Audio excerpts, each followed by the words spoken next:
Bonjour, Vroom à Bayeux aujourd'hui chez un professionnel de l'automobile. Vous le voyez ici, on aime les belles voitures comme ces sportives, modernes, mais c'est d'une vieille dame dont on va vous parler, d'une voiture qui est tout simplement la reine des voitures.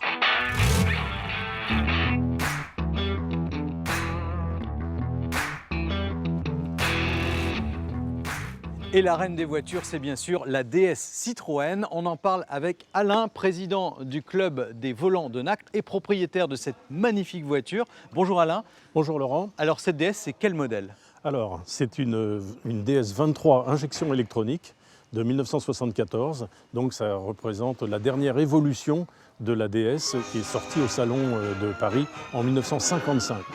Enfin, le clou du salon est sans contredit la DS19 Citroën qui a toutes les faveurs de la curiosité. Ligne hardie et visibilité panoramique, vaste malle arrière, plus de pédales d'embrayage, volant souple à une seule branche, suspension inédite, un ensemble de solutions originales.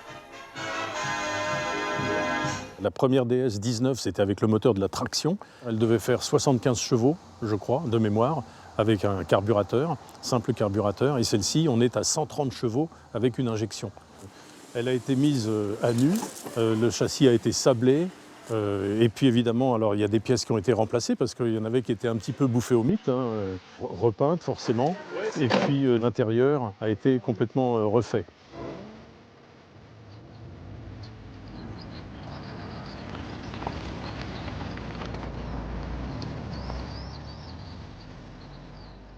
Quand on roule à 80 à l'heure, c'est silencieux, tout, il n'y a pas de problème. Mais si on pousse un peu, à partir de 130, alors on commence à avoir des bruits, le bruit du moteur déjà, et puis les bruits aérodynamiques.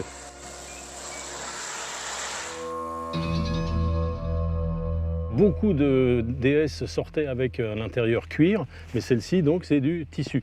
Et il a été refait, enfin, tout l'intérieur a été refait parce qu'évidemment, avec les années, il était avachi, enfin, il était pas beau. Alors que là, maintenant, ça y est, il a retrouvé sa jeunesse. Et sinon, les places royales, c'est derrière, parce qu'il y a un confort incroyable, quoi. Et puis de la place pour mettre ses jambes, ce qu'on trouve plus beaucoup dans les voitures modernes.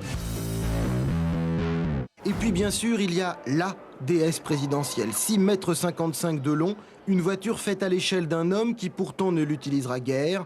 Le général de Gaulle ne supportait pas de ne pouvoir parler avec son chauffeur qu'à l'aide d'un interphone. C'était la voiture des notables, hein, la DS. Tout le monde n'avait pas une DS. Et maintenant, évidemment, c'est moins statutaire, mais elle attire toujours le regard.